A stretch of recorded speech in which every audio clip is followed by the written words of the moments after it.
আসসালামু আলাইকুম রহমতুল্লাহি আবরকাতু নাহমাদু নুসাল্লি আলা রাসূলিল কারীম আম্মা বাদ আউযু বিল্লাহি মিনাশ শাইতানির রাজিম বিসমিল্লাহির রহমানির রহিম জাযাল্লাহু আন্না মুহাম্মাদাম মা ওয়া আহলু আল্লাহুম্মা আল্লিমনা মারাশিদা উমুরিনা ওয়াজনা মিন শুররি আনফুসিনা ওয়া মিন সাইয়্যাতিনা আমালিনা আস্তাগফিরুল্লাহ আল্লাযী লা ইলাহা ইল্লা হুয়াল হাইয়ুল কাইয়্যুম ওয়া আতুবু ইলাইহি ওয়া লা হাওলা ওয়া লা কুওয়াতা ইল্লা বিল্লাহিল আলিয়্যিল আযীম।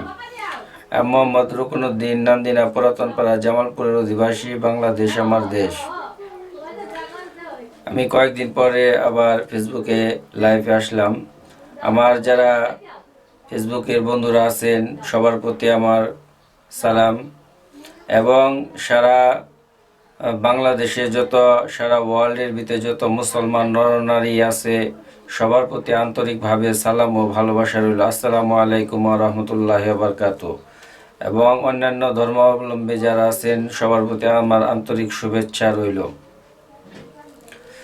নতুন বছর পড়তেছে আজকে, সেই হিসেবে আমি আমাদের 2025 সাল যাতে করে প্রত্যেকটা মানুষের জন্য অত্যন্ত কল্যাণকর এবং অত্যন্ত সুমধুর একটা সালে পরিণত হয়, এর জন্য মহান সৃষ্টিকর্তার কাছে আমরা প্রথমে দোয়া করব।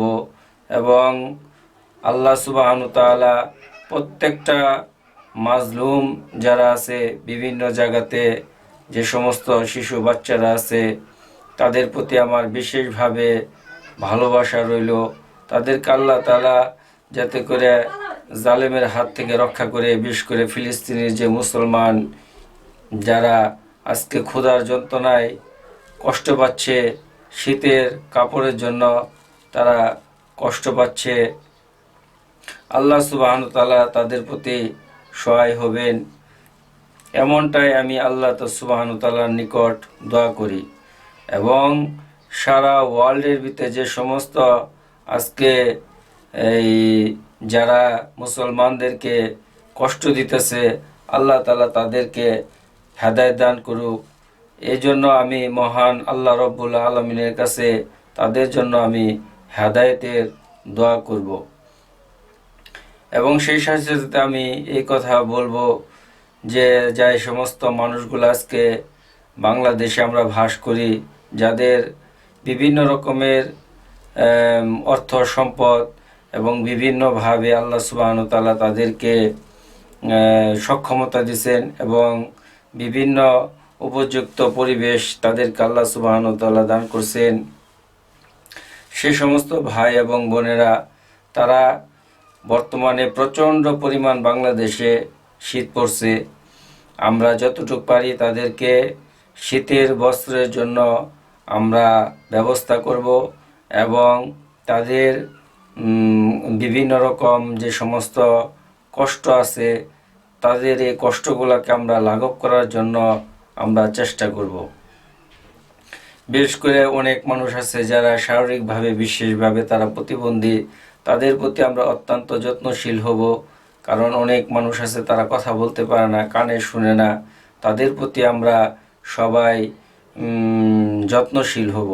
কারণ একরকম তারা এই দুনিয়ার জমিনে তারা বিভিন্ন রকমের কষ্ট এবং বিভিন্ন রকমের প্রতিকূল অবস্থার ভিতরে তাদেরকে চলতে হইতেছে। এই জন্য তাদের প্রতি আমরা বিশেষভাবে আমি আন্তরিকভাবে আমি তাদের নিকট বিনীতভাবে অনুরোধ করব, বাংলাদেশের যে কোনো প্রান্তেই থাকুক না কেন অথবা পৃথিবীর যে কোনো প্রান্তেই এ সমস্ত মানুষগুলা থাকুক না কেন, সারা ওয়ার্ল্ডের ভিতরে আমার এই কথাগুলোকে ছড়াই পড়তেছে। আপনাদের সাধ্য অনুযায়ী তাদেরকে পাশে থাকা, কাউকে সাহস যোগানো, কাউকে সান্ত্বনা দেওয়া, কাউকে আপনার সাধ্য অনুযায়ী তাদেরকে উপযুক্ত পরিমাণ বাসস্থানের ব্যবস্থা করা, এটা আমাদের গুরু দায়িত্ব। উমর রাদিয়াল্লাহু তাআলা আনহু রাত্রিবেলা একবার তিনি ঘুরতেছেন, তখন উনি দেখলো যে একটা উনুনের চুলা জ্বলতেছে, আগুন প্রজ্বলিত হইতেছে জনমানবহীন নীরব এক জায়গার ভিতরে। সেই জায়গার ভিতরে কেন এরকমভাবে আগুন জ্বলতেছে, তিনি ওইটা দেখতে গেলেন। দেখতে যাওয়ার পরে দেখলেন যে সেখানে যে একটা মহিলা তার ছোট ছোট বাচ্চা রেখে সে পানি জাল করতেছে। তখন সে বলতেছে, তুমি এখানে কি করতেছো? তিনি বলতেছে, আমি পানি জাল দিতেছি বাচ্চারা যাতে করে এই খাবারের আশায় তারা যেন ঘুমিয়ে পড়ে। আর বলতেছে যে আমি যদি কালকে সকালে আমিরুল মুমিনিনের নিকট আমি বিচার দিব যে সে কেন আমাদের খোঁজ খবর নিল না। তো তখন বলল যে আচ্ছা। তখন ওমর রাদিয়াল্লাহু তাআলা আনহু তিনি তার যে দায়িত্বে ছিলেন, তিনি তার ওই খাদ্য গোডাউন থেকে তিনি নিজেই মাথায় জবের জবের মানে এই আটা নিয়ে আসলেন এবং তাদেরকে রান্না করতে বললেন এবং তিনি তাদের রেখে চলে গেলেন। তারপরে ওনারা গেলেন, সকালবেলা যায় দেখেন যে রাষ্ট্রীয় খলিফা উমর রাদিয়াল্লাহু তাআলা আনহু। তখন তিনি অত্যন্ত বিচলিত হলেন এবং তিনি বললেন যে আমি ক্ষমা প্রার্থনা করি আমি এমন কথা বলার জন্য। তখন উমর রাদিয়াল্লাহু তাআলা আনহু বললেন যে তুমি আমাকে ক্ষমা করো, কারণ তুমি আমার রাষ্ট্রের ভিতরে বসবাস করো, অথচ আমি তোমার খোঁজ নিতে পারি নাই। এই জন্য আমাকে হাসরের মাঠে আমাকে জবাবদিহিমূলক আল্লাহ সুবহানাহু ওয়া তাআলার কাছে আমাকে জবাবদিহি করতে হবে। এর জন্য তুমি আমাকে ক্ষমা করে দাও। তো কেমন ছিল আমিরুল মুমিনিনের দিক নির্দেশনা! সেজন্য আমরা আমাদের নিজের নিজের যে উদারপূর্তি করে আমরা খাইতেছি পড়তেছি, এই জন্য আমরা নিজেদেরকে ভালো রাখার জন্য সর্বোপরি সচেষ্ট হইতেছি। কিন্তু আমার পাশের লোকজন তারা কিভাবে খাইতেছে, তাদের কি কষ্ট হচ্ছে না হচ্ছে, এটা আমার আল্লাহ তাআলা আমাকে যে অবস্থান রাখছে এই অবস্থান থেকে তাদের খোঁজ খবর নেওয়া এটা আমার জন্য অত্যন্ত মানে গুরুদায়িত্ব। সেই জন্য আমি আজকে অত বেশি কথা বলবো না। প্রচণ্ড শীত।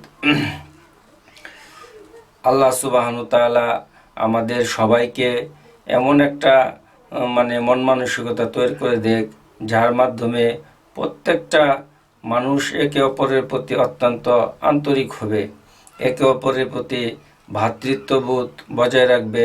আমরা সাম্প্রদায়িক দাঙ্গা থেকে আমরা নিজেদেরকে মানে হেফাজত করব।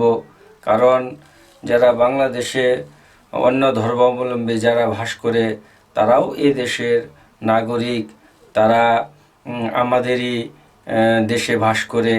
তো আমাদের কে তাদের সাথেও সৌহার্দ্যপূর্ণ আচরণ করতে হবে এবং তারা যেন আমাদের আচার আখলাক আমাদের চারিত্রিক বৈশিষ্ট্য দেখে তারা যেন বলে যে না, ইসলাম একটা সুন্দর ধর্ম।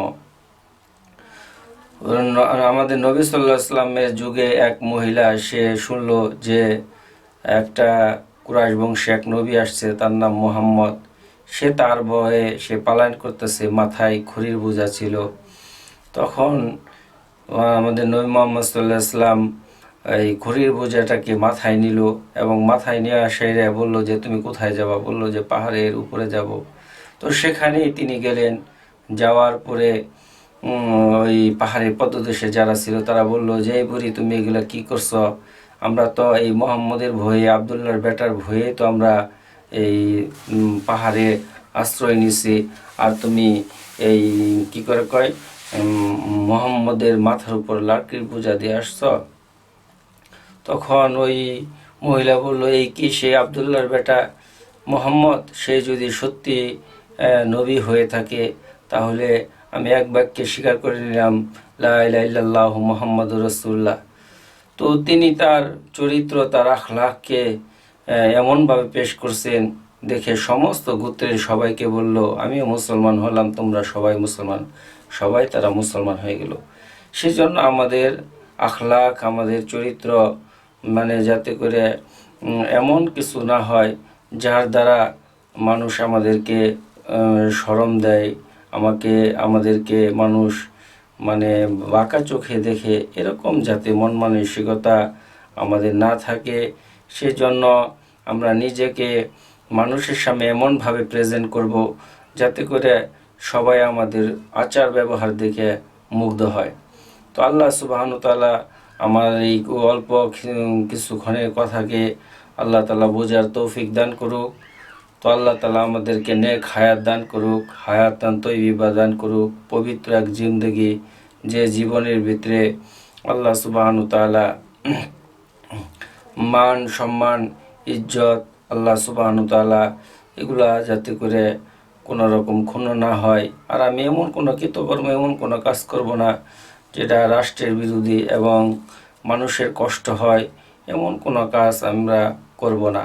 সেজন্য নিজেদেরকে অনেক সচেতন থাকতে হবে এবং রাষ্ট্রের যাতে করে প্রত্যেকটা মুসলমান, চাই নর হোক নারী হোক, এবং বাংলাদেশে যারা বাস করে সবাই আমাদের দেশের নাগরিক, সবার প্রতি আমরা আন্তরিক হব এবং অত্যন্ত বিনয়ী হব।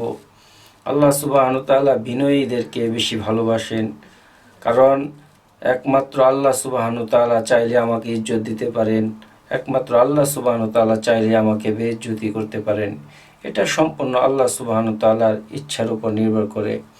আসলে ইজ্জত সম্মান এগুলো আল্লাহ তাআলার কাছ থেকে আসে, বেইজ্জতিও আল্লাহ সুবহানাহু তাআলার কাছ থেকে আসে।